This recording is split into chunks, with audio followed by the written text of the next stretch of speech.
This is an intro. Intro. Hustle and Flowchart with your boy, My boy. Matt Wolf and Joe Fier. Hey. Yo. God dang it, Joe. It's always a race to talk first. Not like we're talking enough on the podcast. I have a disadvantage, though, because I got to hit the record button. I know. I'm seeing this gap in time where I'm like, that's my in. Go. Yeah. Go. Joe, Seize the moment. Joe's like those people on Facebook and Reddit and stuff that when a new post goes live, they First comment. They just write first comment, and you're like, Got what? it. Thumbs up. Why? I'm so famous in comment land of different social media networks. For being just the first comment on everything? Yeah. People know me everywhere. I'm international love. They love my comments. So you're Skinny Cheeks 1943? I do know. 1943. I don't know where that, How old do you think I am? I don't know where that username came from. I'll take it. You're just a World War II buff. Okay, that works. In skinny jeans? No, Skinny Cheeks. Yeah, but you need skinny jeans for skinny cheeks, right? Not Which necessarily. cheeks are we talking about, Matt? It's your username, Joe. I've never thought about the meaning behind it. Oh, man. Anyway, let's talk about what we're going to talk about on this podcast today. I guess it's not skinny cheeks anymore. Today, we've got the Ask Man. Ask Man. The Choose Man. Choose Man. Ryan Levesque is joining us on the show. And this was a fun call. This was really cool. He has a new book that just came out called Choose, and he's actually giving it away for free. Bam. If you go to, let me look at this URL here, choosethebook.com/hustle. He said that our audience can get a free hard copy version of that book. So go to choosethebook.com/hustle, and Ryan's going to hook you up with that. In addition to not just a book you're actually getting like the audiobooks for free when you go there. And you're also going to get all these training videos. He has like a whole bonus members area. So it's pretty rad. Yeah. It's probably the best like book giveaway type thing that I've seen done. So yeah, go snag it. It's cool. Yeah. On this episode, I mean, we covered a lot of ground because we really wanted to dive into what his sort of choose methodology is. And it's really a sort of framework to decide what business opportunities and what niches to pursue in your business. And he has like a legitimate framework, like it's got to meet these 5 criteria, and, it's got to be based on, a handful of things. I don't want to give spoilers away. He has like the red light, yellow light, green light concepts that it's very objective, we'll say. Yeah.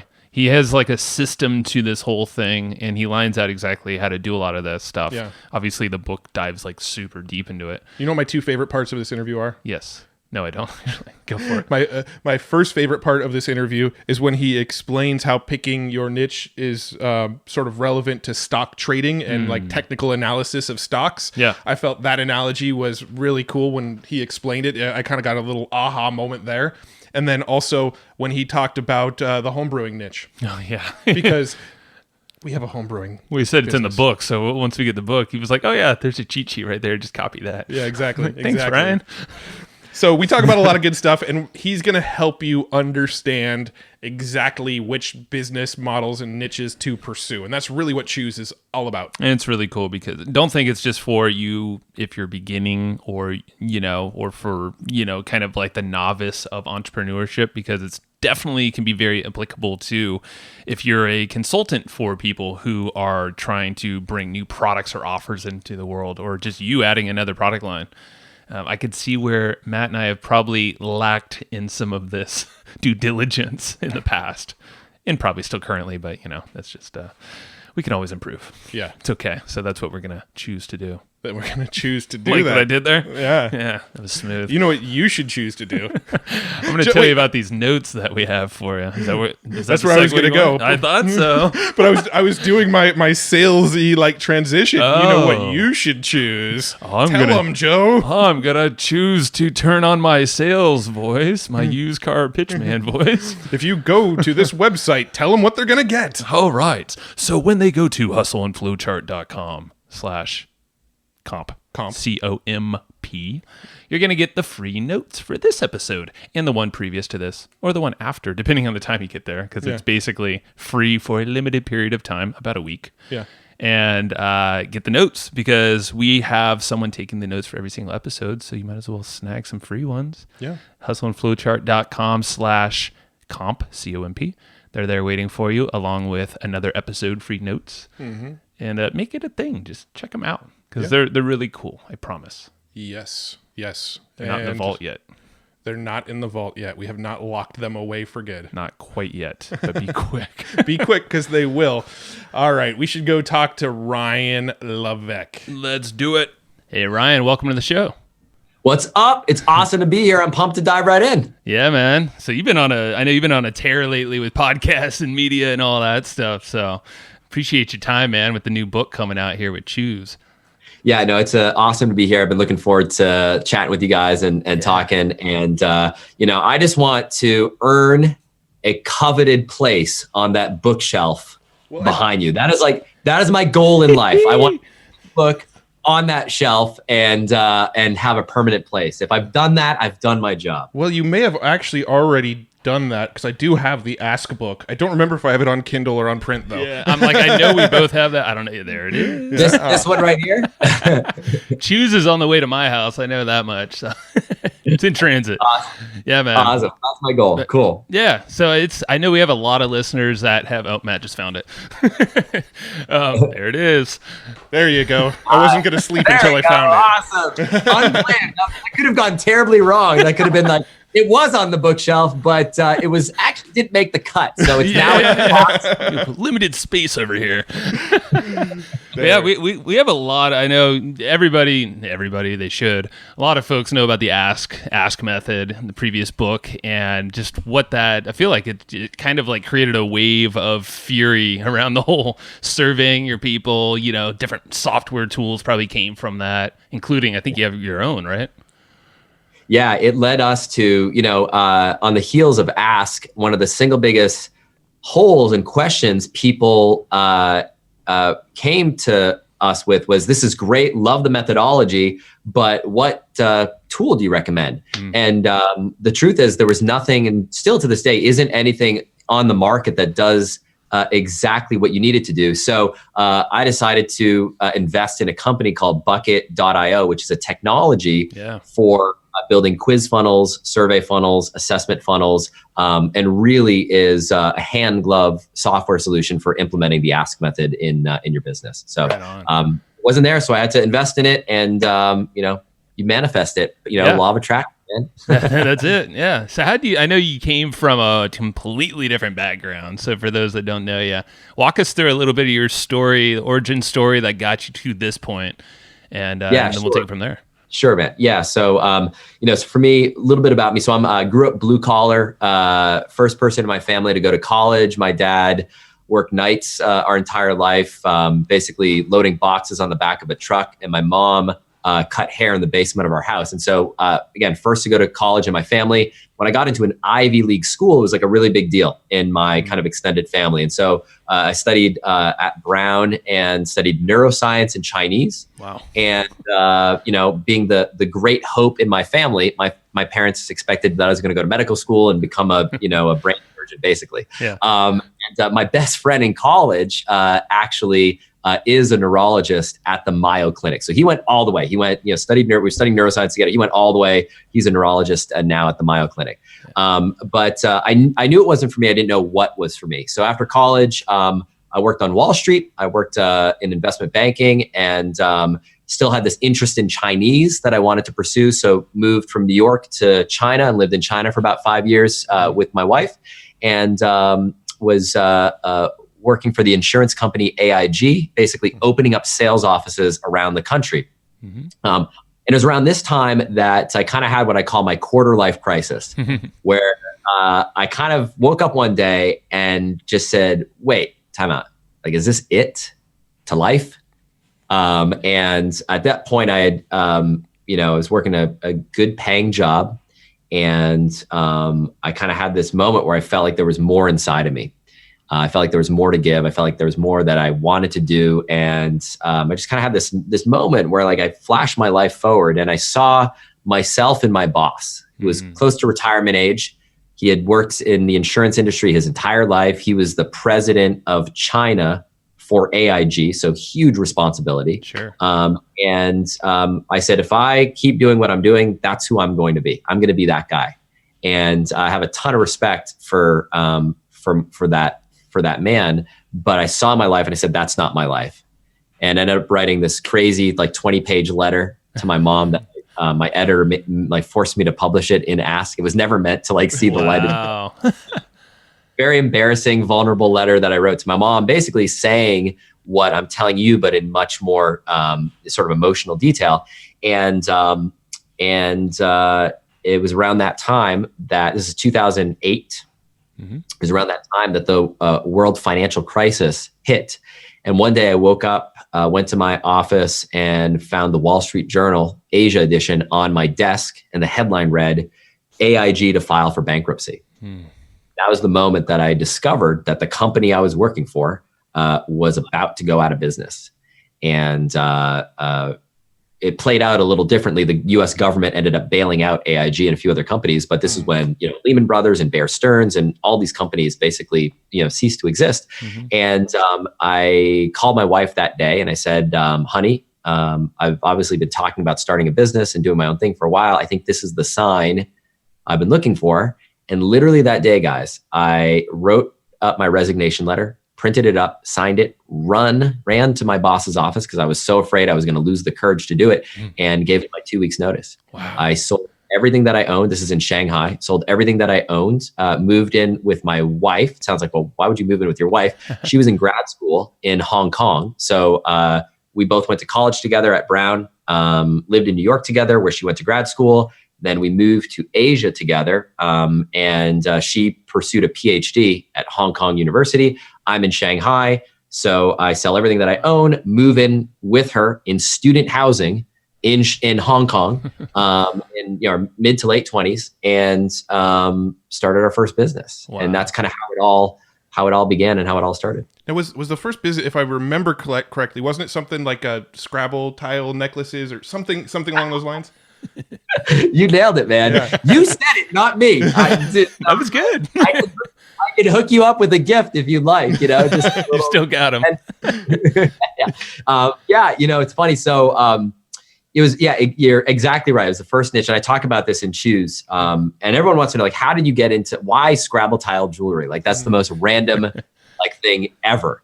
And the truth is, it is pretty random. But the reason why we went into it was at this time where I'd been talking about starting a business, and every night, probably at dinner, when my wife would come back from university, I'd be talking about some idea, like, oh, what about this? Like, let's do this, and all these ideas. I think one day she finally got so sick and tired of hearing me talk about these ideas. She was like, all right, what about this? And she said, take a look at this website. It's called Etsy.com, which is a huge site today, but it just started in 2007, 2008, right around that time. So check out the site. She said it's like eBay for handmade goods. And if you're not familiar with it, it's like a site where you can sell jewelry and crafts and things like that. It's like for crafters. Yeah. And there's this jewelry that's selling like crazy. And it's exactly what you said. It's Scrabble tile jewelry. Mm-hmm. And it's jewelry that's made by combining Scrabble tiles with origami paper and resin in a very specific way that's made into pendants and pins and all sorts of brooches and all sorts of different things. And so she said it's selling like crazy. And her logic, which was sound, was, look, we're in China. We have access to all the origami paper in the world. We have access to inexpensive labor. We could set up a little factory in southern China, manufacture this jewelry, and import it into the United States. Yeah. And I was like, we are not doing that. We are not doing that. Closed the book on the idea. I thought it was done. Then a couple weeks later, we're having, again, one of those conversations where I'm all over the map. I'm like, do we do this? Do we open up a McDonald's franchise? Do we do an import-export company? All the crazy ideas that I had. And she said, well, what about the Scrabble tile thing? I was like, honey, I thought we closed the book on that. She's like, no. Check this out. She turned her computer to me and she said, look at this woman's shop on Etsy. Now, she wasn't selling the jewelry. She was teaching people how to make the jewelry. What she was selling was a digital tutorial on how to make the jewelry. And we looked at it. My wife said, check it out. She's selling these things for like $30 each. Digital product, all profit. And look at how many she's selling every single day.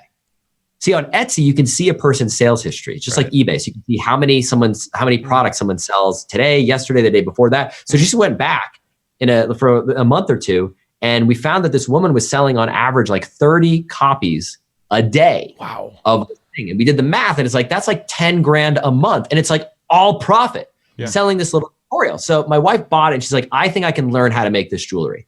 I think I can learn how to make it and we can teach people. I bought this woman's tutorial. It's not very good. It's homemade. It was like done in Microsoft Word. There are all sorts of problems with it. I think we can do better.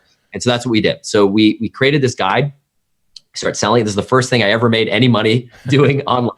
Started selling this first month. We sell a couple copies. Then the next month, a couple $100, a couple $1,000, $5,000, $6,000, $8,000 a month. And I remember turning to my wife like one day, I was like, honey, we're going to get rich. Like, this is crazy. Like, this is awesome, you know? And then literally the next month, our sales went down to almost zero. Whoa.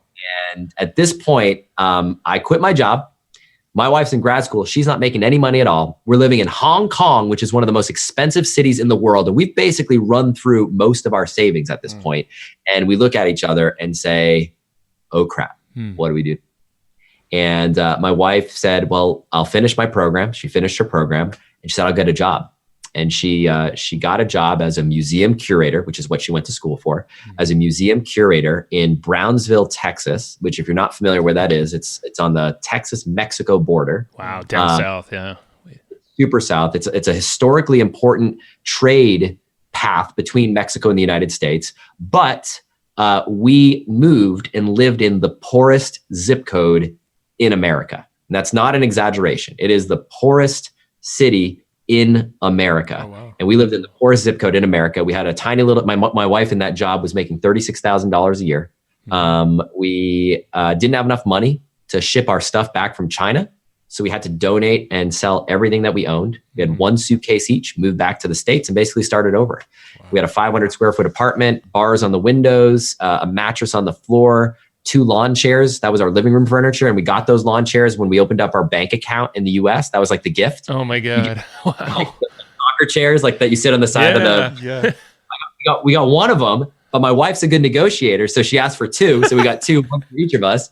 And that was it. A $50 a week grocery budget. We didn't have any cable. We didn't have anything, no Netflix, nothing. And I just, had a laptop, an internet connection. And I drove my wife to work, to and from work every single day in our old beat up car. And just got to work. And I learned from that experience in the first business. And it's one of the lessons I talk about in Choose, the importance of choosing the right market and the importance of not going into a fad market. That's what the Scrabble tile market was. It was just a fad. It was like Beanie Babies or fidget spinners or one of these things that like exploded at the time. And it's funny, from time to time, I have people who reach out to me who like send me little photos and be like, yeah, my daughter got me one of those, or my mother got me one of those, or something like that. But it's largely forgotten. It's like one of these things that just poof. Sure.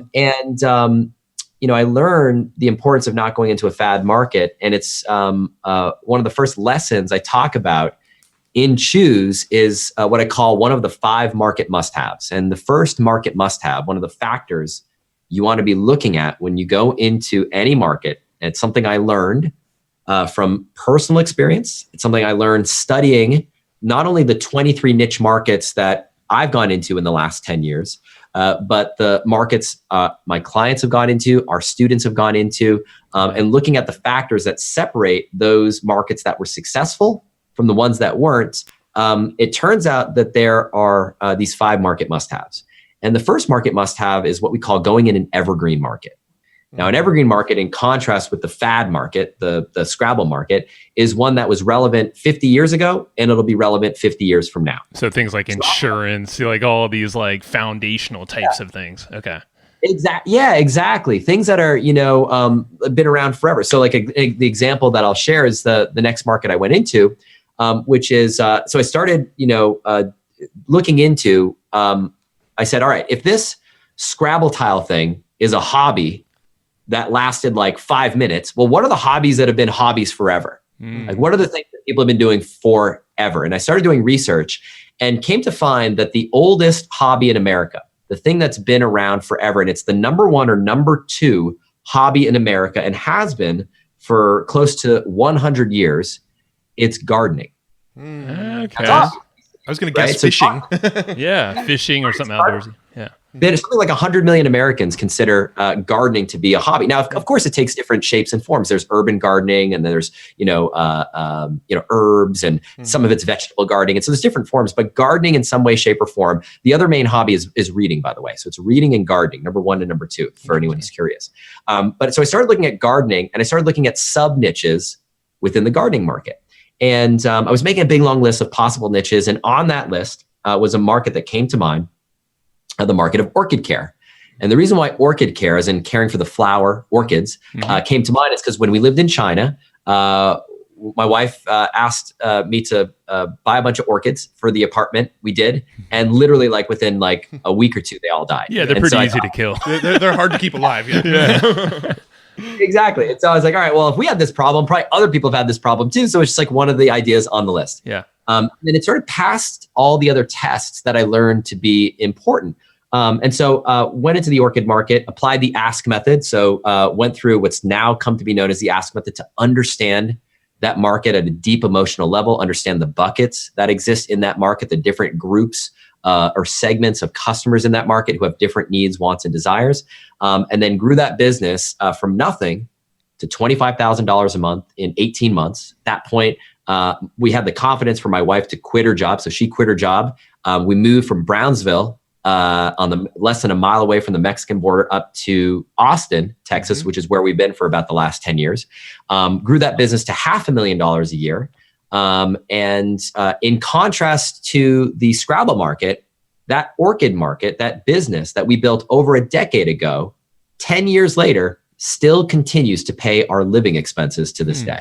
Wow. Now, I share that as an example in contrast. When you have a market, when you choose a niche that checks off the boxes and sets you up for success, not in the short term, but for years and potentially decades. Got it. I love that. So yeah, with the 5 markets, all that stuff. I know the book, you lay out so many different specific things that people can kind of start with. You also have a process, it looked like, of it's kind of, I think it was a 3-tier process of really brainstorming, then trying to kind of discover some of these markets. I know you use Google a lot of the keyword research, and then you finally make a move based off of all of this stuff. Can you kind of walk us through a process? Yeah, so at the highest level, right? So the highest level is brainstorm, test, choose. And I want to back up just for a second. And I want to talk a little bit about how this process came about and why this process, why is this so important? Well, with Ask, we joked about it. It's on your bookshelf. The book sold literally hundreds of thousands of copies worldwide. And when you write a book like that reaches so many people, you get letters and emails from people who say the book changed their life. But you also get some letters from people who say, dude, I read your book and it didn't work. Sure. Yeah. And as an author, when you get letters like that, it makes you wonder, well, what did I do wrong? Where did I miss the boat? Where did I mess things up? And so I started, kind of kicked off what became like a 3-year research project to really understand why some people were having success and other people weren't. And when I looked at the thing that was causing people to fail, all roads kept pointing back to the same thing, and that's this: people were choosing bad markets. And there's this metaphor that I use in the book that I think is helpful to understand, and it's sort of like this: when you start a business, it's kind of like tossing your raft in a river, right? You can have the best raft money can buy, you can have the best equipment money can buy, you can hire the best crew in that raft with you to help you row. You can row 18 hours a day, but if that raft is pointed in the wrong direction, or that raft is in a river that doesn't have any water in it, you're never going to get to your destination. Right. That's what I realized is people were choosing bad rivers. In Ask, I share the methodology I used to enter 23 different markets, but what I didn't teach was how and why I chose those 23 markets specifically. What was it about those markets as opposed to the millions of other possible markets out there? What was it that separated them? And so within that, I started kind of being curious around, well, what is it that makes a good market? What does that mean?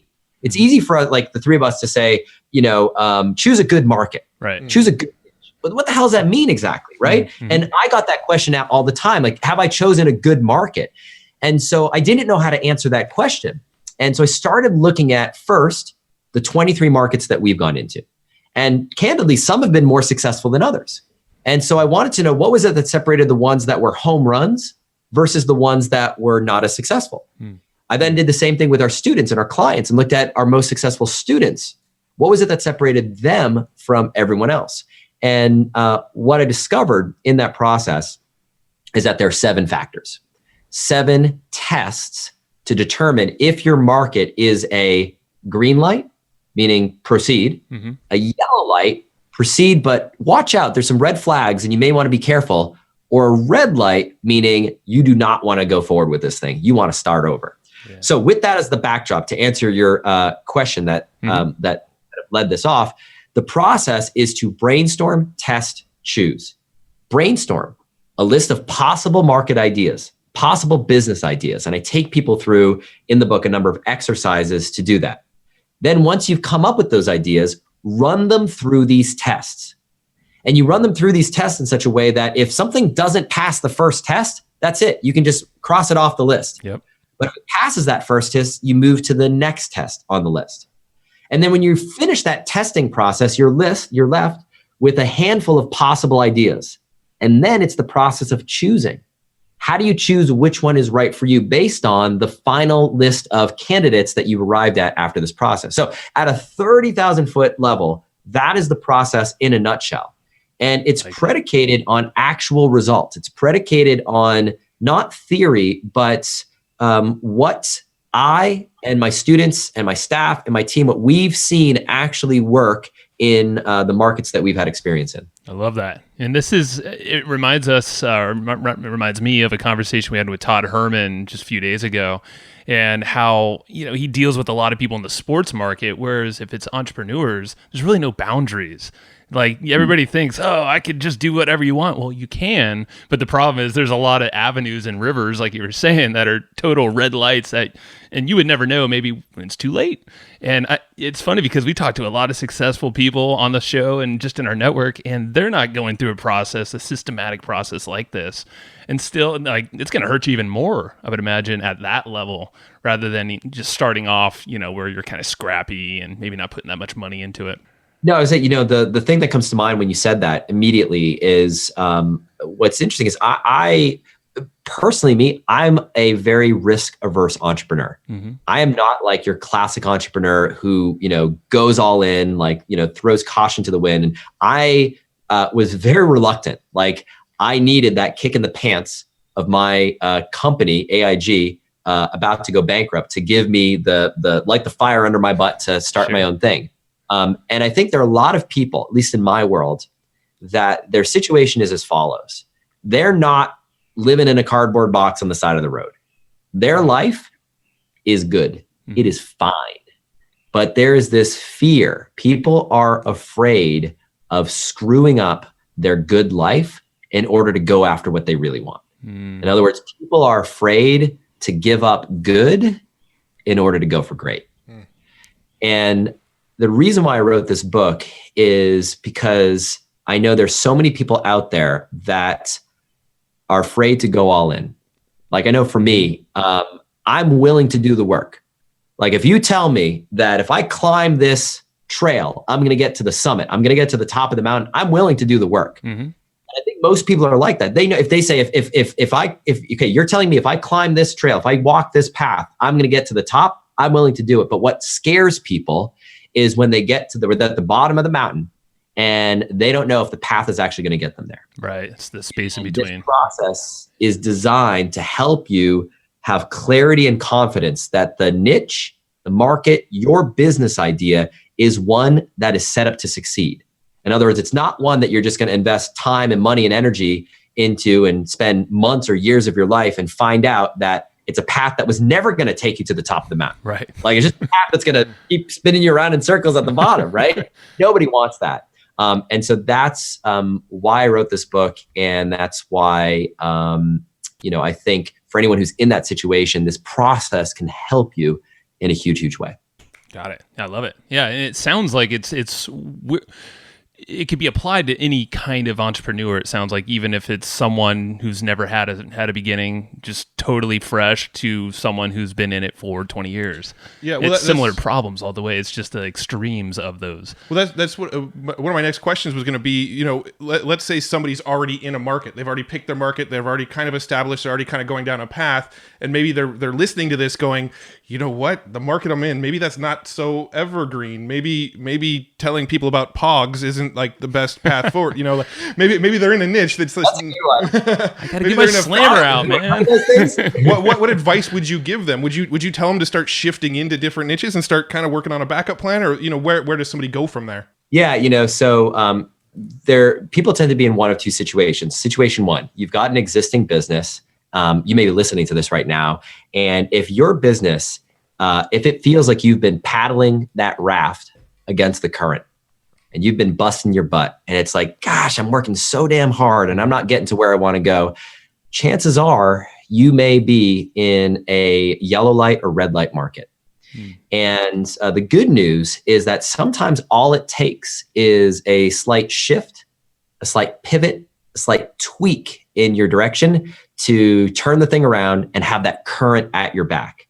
So I'd encourage you, if you're in a business right now and maybe you haven't gotten the traction that you want to get, things are coming a lot harder than it feels like it should be coming to get things going, then I'd encourage you to go through these tests in the book to look at your current market, your current business. And if it turns out that your business is a yellow light or a red light, sometimes all it means is making a slight pivot. I'll give you an example. Yeah. So one of the tests that we take people through in the book is something around, we call it the market sweet spot test, market size sweet spot test. And the reason for this test is one of the most common questions I get all the time is, what size market should I go into? How do I know if my market's too big or too small? Like, am I limiting myself if I'm in too big of a market? Mm-hmm. And it's kind of like that, you know, using our metaphor, it's like, you know, you don't want to toss your raft in a river that doesn't have any water in it. But at the same time, you don't want to toss your raft in the middle of the ocean, because you're just going to get swallowed up whole, right? Mm-hmm. You need to be a cruise liner. You need to have a big budget. You need to have a cruise liner budget to attack an ocean-sized market. If you're a little dinghy, the waves are going to crash over you and swallow you up whole. So how do you know if your market is too big or too small? And it's a question, honestly, I didn't have a good answer to for years. And so one of the things that we did in this research is, once again, we looked at our 23 markets. We looked at our students' markets, clients' markets. And I wanted to see, is there any correlation between market size and the success of that market? Mm-hmm. And what we found was fascinating. We found that every single one of our home run markets, the ones that just completely killed it, every single one of them were in this very narrow market size range. And the way we measured it was by evaluating the keyword search volume for each of these markets. And we did it using a tool called Google Trends, which you guys are familiar with. Yeah. Use Google Trends to evaluate the size of these markets. And every single one of our failures, or markets that never really took off in the same way, were either outside in terms of the size of the market being too big or too small. They were outside that like narrow band. And literally for months, we were like, this was huge. Like when we found this, we're like, this is crazy. In the book, I call it the Rosetta Stone markets, right? And so for months, we're like, do we share what these keywords are? Yes or no? Because like at the end of the day, you guys know this, like your keywords, like once someone knows like what your most profitable keywords are, your most profitable, niches, you're going to attract competition. Because other people that don't have imagination are going to say, well, I'll just go, I'm not going to come up with my own market. I'm just going to go into that market because that checks all the boxes. Sure. So we debated, do we reveal this, not reveal this? And in the end, we ultimately decided that, listen, we may attract some competition, but we can do more good in the world than we would otherwise by sharing what these keywords are. So in the book, I show you, number one, what these keywords are. And number two, how to determine what your bullseye keyword is. It's a process I take you through. So you can compare your bullseye keyword against these reference benchmark keywords and see, is your market too big? Is it too small? Or is it in that sweet spot? So that's an example of one of these 7 tests that I take people through inside the book to help determine, is your idea a green light or not? Now, to answer your original question, if you've got a business right now, sometimes it's as simple as if you're above that sweet spot, you may need to just niche down. Mm-hmm. Or if you're below that sweet spot, you may need to just niche up to get yourself into that range. And sometimes it's just a repositioning or redefinition of your business and your market that gets you into a position of success. I like that a lot. And it seems like with timing, there's a lot of folks like, podcasting, for instance, right now we actually looked at the Google Trends yesterday. Very upward trend right now. It's like hockey sticking right now. Yeah, it's kind of ridiculous. And Is it really? Yeah, it really is. So I'm like, this is perfect. Yeah. But, back in 2010, when it was around then, little early, for a software company to create some cool analytics thing for podcasting, for instance. Right. Little early. So is timing a factor that you kind of play into this whole thing? Yeah. So one of the things that you want to look for, and I talk about this in the book, but it's the book, there's a section of the book that almost reads like a stock chart book where you're actually charting the actual trends of different markets. And so you want to be looking for, there are a couple of things you're looking for when you look at the cadence and sort of trending of your market. So first thing is this, you want to look at, is your market trending up or is it trending down? So you can do this by looking at Google Trends and seeing, is your market a growing market, a declining market, or is it a stable market? You also want to look at the cyclicality of your market. So most markets have some cyclical nature to them. Mm-hmm. So if we look at the orchid care market as an example, you'll see that market has some cyclicality to it. We just, at the time of recording this interview, passed one of the peak moments of that market, which is Mother's Day. Yeah. If you look at that market, you see Valentine's Day and Mother's Day. There are two peak moments every single year. Things decline in the fall months in the northern hemisphere and kind of reach a low around Christmas, and then start to pick up after the new year, going into Valentine's Day, peaking at Mother's Day, starting to decline into the summer. You see that same trend every single year. So that will give you clues into what your income is going to look like in your business. Now, if you look at a market in the health space, you're most often going to see a peak after the holidays at the first of the year, a slow decline over the year, a big drop between Thanksgiving and Christmas, and then it picks up again. You'll see that annual cyclicality. Now, why is that important? Well, listen, if you want to take a vacation every year in the month of January, you don't want to put yourself in a weight loss market because that's your most important month of the year. Right. Similarly, if you have a market right now and there is cyclicality to it, you may want to balance that cyclicality with a business with a reverse profile. So an example of a market that has a reverse profile to the orchid market, just as an example, is home brewing. Yeah. So if you brew your own beer at home, that market tends to peak in the colder, more winter months and starts to decline a bit more in the warmer summer months. So you can offset your existing business with a business that has a reverse trend. So when you start diving into this and kind of geeking out over all this, you start to notice certain things. You also start to see signs of markets that are ripe for a rapid decline.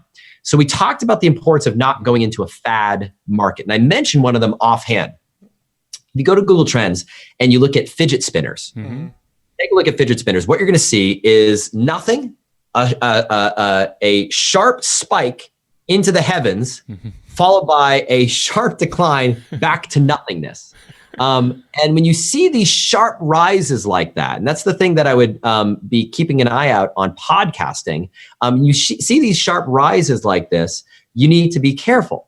More recently, we saw this happen in a market that, when I say it, you're going to say, oh my gosh, yes, that caused everyone in the world, at least on Facebook, to be talking about this thing.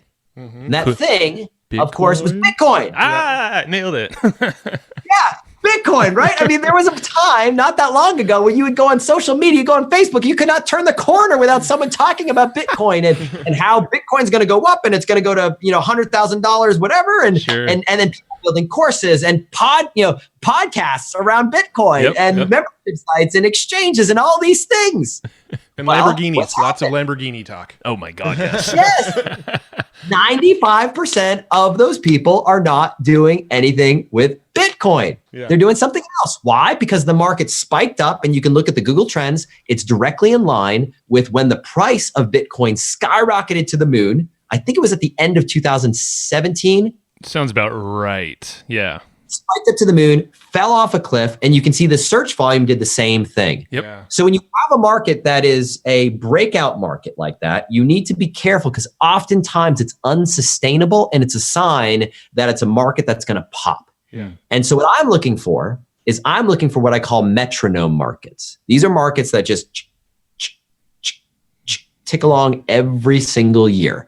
So I talk about the orchid care market. You look at that market, it has cyclicality to it, but it's this sinusoidal curve that just waves up and down every single year. And you're looking for markets like that are going to sustain you forever. Now, it's not to say I don't want to poo-poo on the podcasting thing, but it's just something to keep an eye out for, right? Is this a market that is growing and will kind of reach this stability? Or is it a market like Bitcoin that is going to explode up, be a breakout market, and then run the risk of crashing? And like analyzing stocks, the more markets you start to analyze, you start to see these patterns over and over again. You start to see that there are signs that the market you're going into is a green light, it's a yellow light, or a red light. And I talk about what those signs are in the book. Yeah. No, it's interesting. I mean, Joe and I, we've done a lot of stock trading in the past, but we've never actually applied the sort of technical analysis that you might do on stocks to businesses, which is so smart. It's funny because Joe and I kind of looked at each other and laughed a little bit because you mentioned homebrew, and that's actually one of the businesses that we own. A company in that niche is the homebrew niche, and we've seen that. I'll tell you right now. I mean, I could have nailed that without you even telling me that. You guys are like the poster boys for home brewing. I mean, we could have been like you are built for the home brewing course. Got beards, got hats, it's gonna sell. Exactly. You are guys like the poster children for San Diego. So, that's awesome. And that's great. and I've seen that. We've looked at trends before, Google Trends, and we use Hrefs to dig maybe a little deeper, into the keyword specifically. And it's super cyclical, and there's ways to mitigate that. If I guess there's a scenario where that you have cyclical products, or maybe you are aware something's going to run up like that, and maybe you have a horizontal. I'm thinking like verticals and horizontals. Those are almost like a vertical thing that, it's got a lifespan, or I could sell it off or just cash it out. But then this horizontal feeder thing, maybe you have a little bit more going on, not just fidget spinners, not just whatever the latest gizmo is, but that there's a system, it's going to happen. So I'm sure that there's both sides of the coin there too. Exactly. Yep. No, absolutely. And you can take advantage of those pops within the market. And I think that's the sweet spot is you found an evergreen market, one that is sustainable, one that you can take advantage of these pops happening within that market. One of the other market must-haves I talk about is it's natural for us to bring it up is the second market must-have in that list. So evergreen is the first one. That's necessary but not sufficient. So or evergreen is where you want to be, but it's not sufficient. People have been drinking beer for hundreds of years. Egyptian days, gonna drink beer for the next 100 years. It's probably pretty safe. We can probably it's a pretty safe bet, unless we have Prohibition 2.0, in which case market might explode. Chances are you're going to be fine, right? But it's not enough to be in an evergreen market. You also need market must-have number 2, which is an enthusiast market. Now, what I mean by an enthusiast market is that's in contrast to a problem solution market. Problem solution market is someone's got a problem in their life, they solve it, and then they move on. They never want to think about that thing ever again. An example that makes it very clear is something like the wart removal market. Warts are evergreen. People have had warts probably for, thousands of years. They're probably not going away anytime soon, but yet it's a problem solution market. So a market where people, if they've got that problem, they want to solve it, move on, and they don't want to talk about it. It's it's even uncomfortable for us to be talking about it right now, right? You mean there's no enthusiasts out there on warts? I mean, I thought Matt was the only one. Yeah, exactly. No one's posting on social media look, guys, I got a wart today. Check this one out, bro.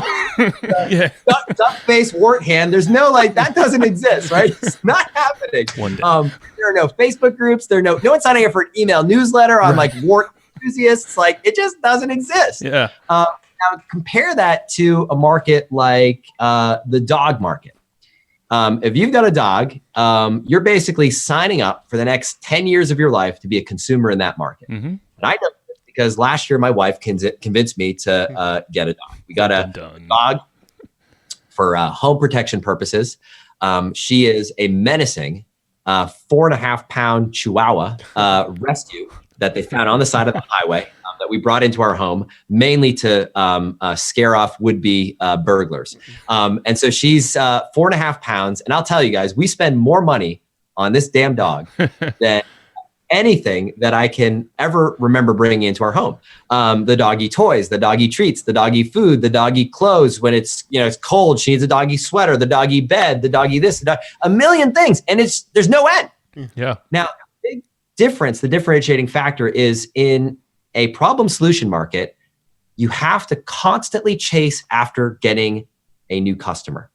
You get a customer, you solve the problem, and you got to get a new customer. Mm-hmm. In an enthusiast market, you get a customer, and if you do a good job, you can sell to that same customer in the same market over and over and over again. And I realized along the way with some of the mistakes that I made, one of the businesses that we went into that didn't have success was the flea removal market. I thought fleas, evergreen, been around forever. Fleas are like a problem that's not going away, right. But it's one of these things. You solve that problem. No one's talking about fleas in their carpet, in their home, whatever, in their furniture. No one's talking about it because it's embarrassing. And when you solve it, again, you're not joining the flea removal club of Austin, Texas. It just doesn't exist. But you can think about it. There's like 10 Chihuahua clubs of Austin just in my city. There's a Chihuahua club in every city in America. There are clubs, Facebook groups, there are newsletters, there are just, groups galore.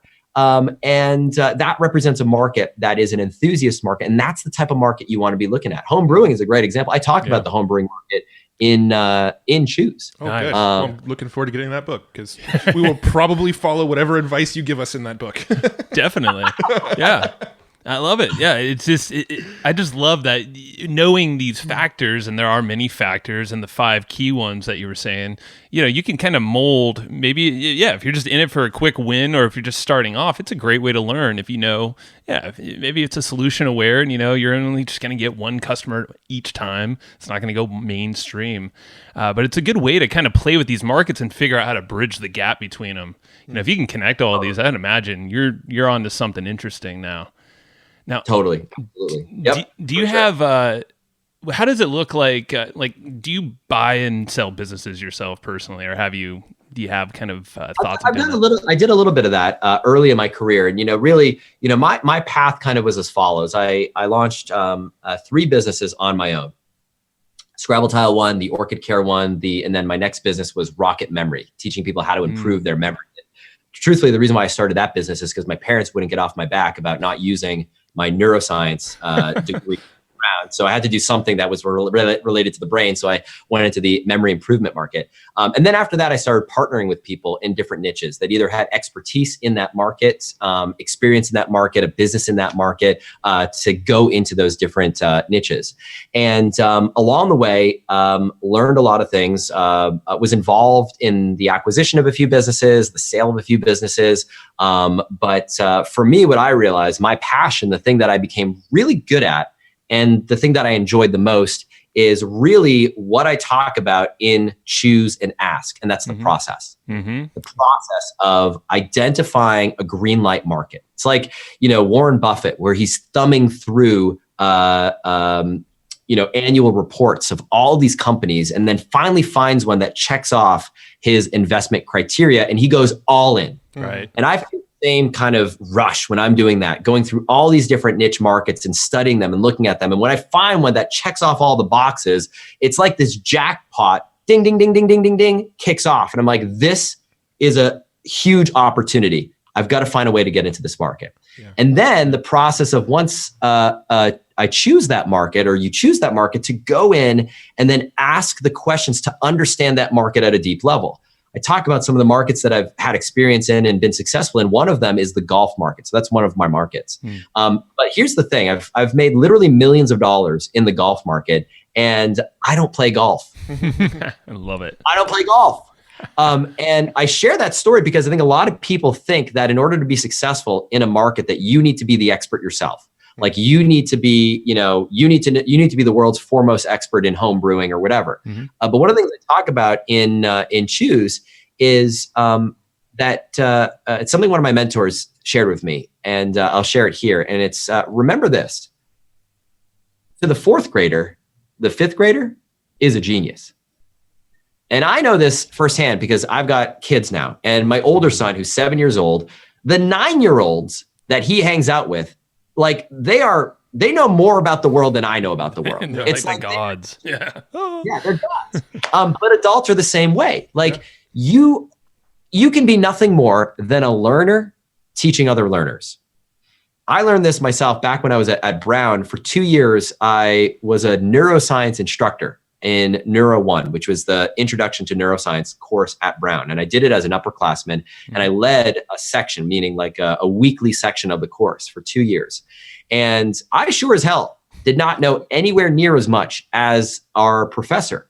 Our lead professor literally wrote the textbook. He runs the neuroscience program at MIT. He's one of the most knowledgeable neuroscientists in the world. But he was struck with the curse of knowledge. He knows so much about neuroscience that when he's teaching the subject, when he's trying to convey that knowledge to underclassmen, there's a gap. And so in the book, I advocate, one of the strongest things I advocate for is no matter what business you're in, to get into the business of selling education and expertise. Meaning if you're in the home brewing market and you're selling home brewing equipment, you guys should have a course on teaching people how to brew at home, right? Home brewing 101, right? Mm-hmm. If you are a stationery store and you sell stationery, in a brick and mortar store, you need to have an online course teaching people hand lettering and better handwriting. My guy that owns the gym that I work out at, my personal trainer, he has a local gym here in my hometown, but he also has an online membership site teaching people how to work out using the same techniques he does for his clients in his gym. And I believe every business should have this, so much so that it's the number one business model I advocate for that people start with and or add to their business. Mm-hmm. So with that in mind, you don't need to be the expert. You can partner with people. You could just be on the journey of learning yourself and just teaching people what you learn. And that's exactly what I did at Brown. Mm-hmm. I took the course a year earlier. I did well in the course and I was just teaching people what I learned. And you don't have to be any more of an expert than that. Yeah. You really just need to be the fifth grader to your customer's fourth grader. Now, does passion factor in at all? Because I know that's sort of common wisdom that you hear all the time is, find a thing that you're passionate about. And, if you're obviously not a golfer, but you're in the golf niche. So, and I can also see your 5 market must-haves on my screen right now. And I know passion isn't one of them. Yeah. So I'm kind of curious, what are your thoughts there? Yeah, I'll talk about passion. That's it's a common question I get, right? So people want to know, should I pursue my passion or should I pursue the idea that's profitable? And sometimes those things are aligned, sometimes they're not. Sometimes they're at odds with one another. The way I'll answer it is like this. In this process of figuring out what market to go into, what business to start, there's a process that's very much external, which is what we've really talked about up until this point. You're analyzing specific factors in the marketplace. You're looking at things like the keyword search volume. You're looking at things like the amount of competition online. And all of these things factor in to determine if you've got a green light market or a red light market. But there's a second piece to the puzzle, and that's the introspective piece, where you're actually looking inside of yourself. And in this process of writing this book and the sort of 3-year research that I did leading up to it, I discovered that there are 4 different types of entrepreneurs. So people tend to fall into one of 4 buckets, if you will, when it comes to starting your business. And for you guys, I'm going to kind of put you on the spot as I kind of touch on each of these 4. I want you to think about which one you most resonate with, which one you sort of identify with the most, because I think your listeners will be very curious to know which one best describes you. Let's do so, 4 types of entrepreneurs.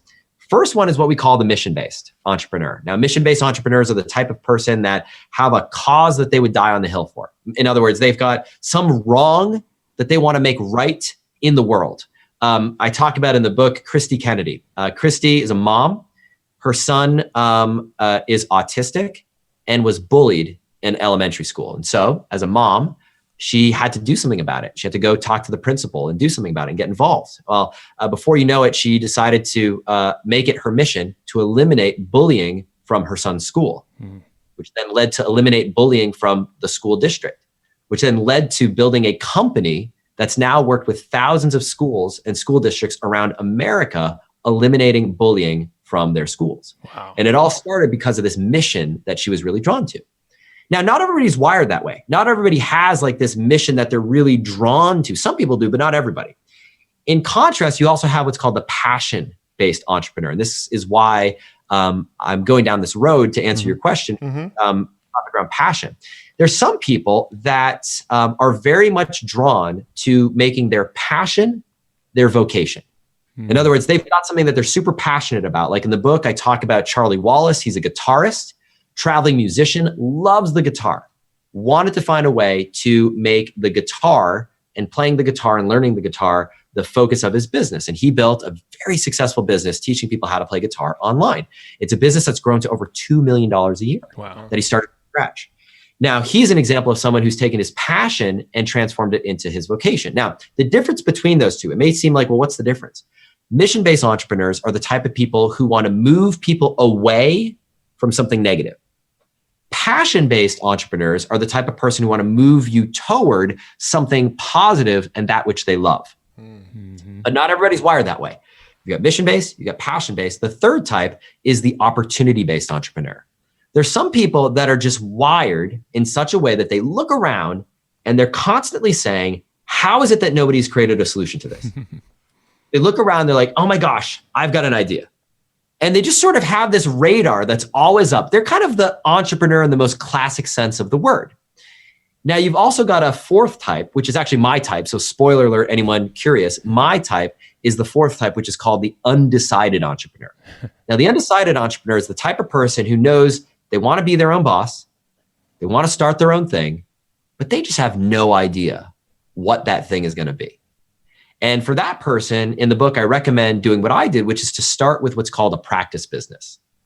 Just like when we learned how to drive a car, the first car you learned how to drive in probably wasn't like your dream car. Right. But it's a vehicle in which you learn the skill of how to drive. And you've been able to transfer that skill to your next car, your car after that, it's a skill that you have for the rest of your life. And very similarly, you guys know this, there's certain skills that you adopt and learn when you start a business. Setting up your website, setting up Facebook ads, building a product, setting up your shopping cart, doing email marketing, all the things you need to learn.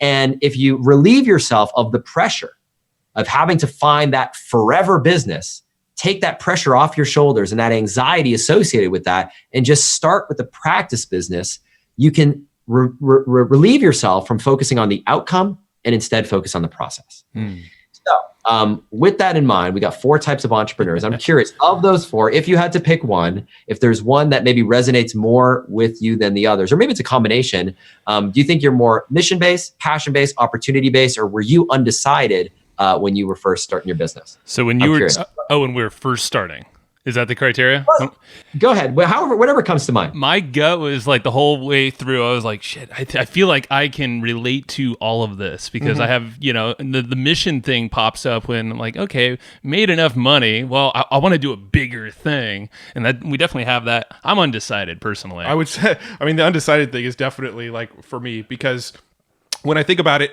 there's a lot of things that I really enjoy doing. But I can't really say any of the stuff I'm doing in the business is stuff that I'm really passionate about. I enjoy doing a lot of it, but the stuff we're doing now, I can't guarantee is going to be the same stuff we're doing 5 years from now. If a bigger play comes along, we'll probably, And so I would say I'm between opportunity and just kind of undecided based on those criteria. Yeah, I would say our past, 10 years are approving of that too, where it's like, every couple of years there's something new. We're always testing. The podcast is a catalyst for a lot of that. Yeah. So yeah, and that's cool. And it's not uncommon for anyone listening to this right now for you as a human being and as an entrepreneur to evolve over time. Yeah. So for me, in my case, I started very much undecided, and I needed my wife to pick something to finally say, all right, let's just do this damn thing and let's just make it a practice business. And if it works, great. And if it doesn't, I'm going to learn the skills of starting a business. And have since evolved to kind of really discover what I'm personally most passionate about and what that mission is. So it's not uncommon for you as an entrepreneur or anyone listening to this to evolve over time. Now, here's the thing. With each of these entrepreneurial types, there's a light side and then there's a shadow side. And the reason why I want to touch on this is because of your original question around following your passion. So for the mission-based entrepreneur, if you're more of a mission-based entrepreneur, the thing you need to watch out for is many mission-based entrepreneurs tend to struggle with charging money for the thing that they believe in because they're so drawn to that cause. They believe in it so passionately that they struggle to make a business and a profit out of it. Passion-based entrepreneurs, the thing you need to watch out for if you're passion-based is you run the risk of taking something that you were once passionate about and transforming it to something that you're dispassionate about.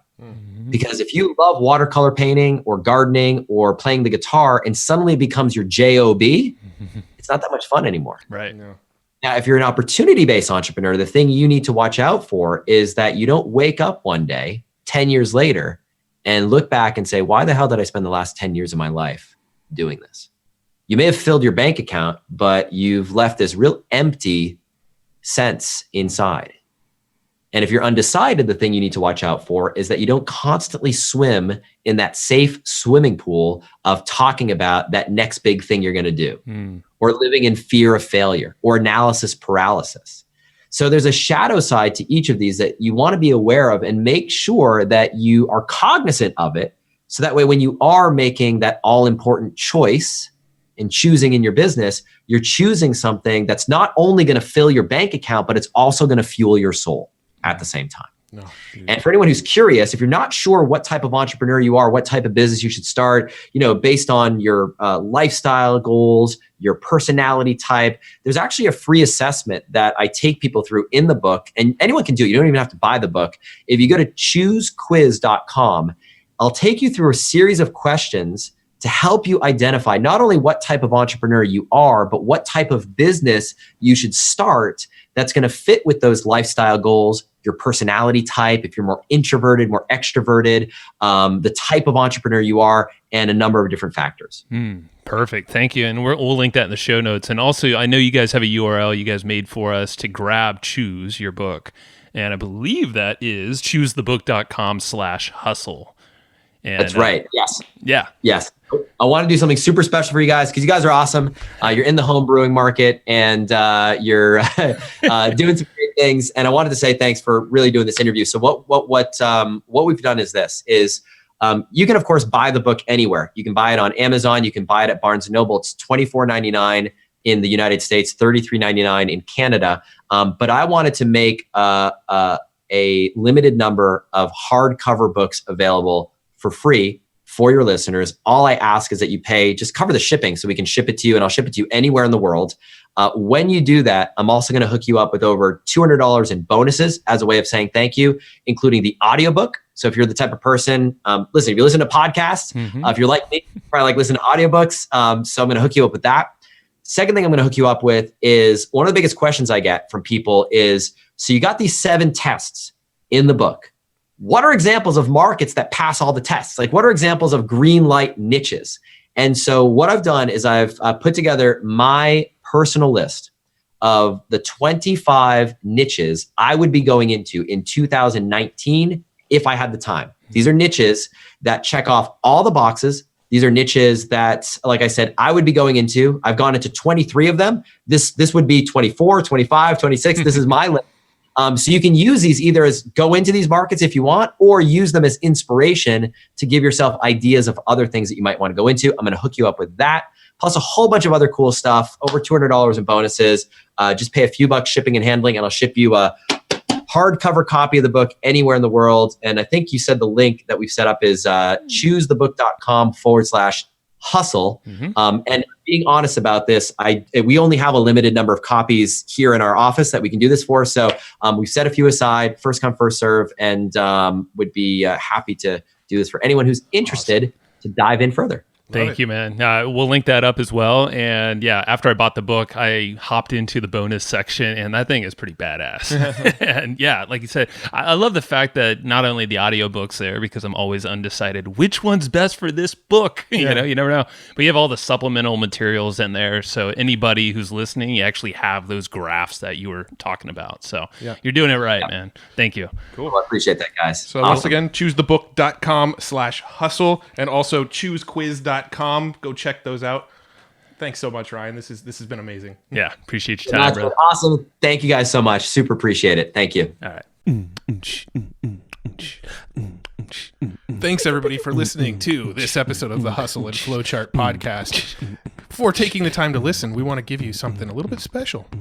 Every single episode that we do, we actually have somebody on our team take notes. We basically have a Cliff's Notes version of every episode where you can go and find all of the tips and tactics that they laid out, all of the resources that they laid out, all the good stuff from this episode. We actually have a nice simple notes version that you can find on our website. So go to evergreenprofits.com, find this episode that you just listened to, and give us your email address and we'll send you the notes. Thanks for listening. Go get it. Wiki.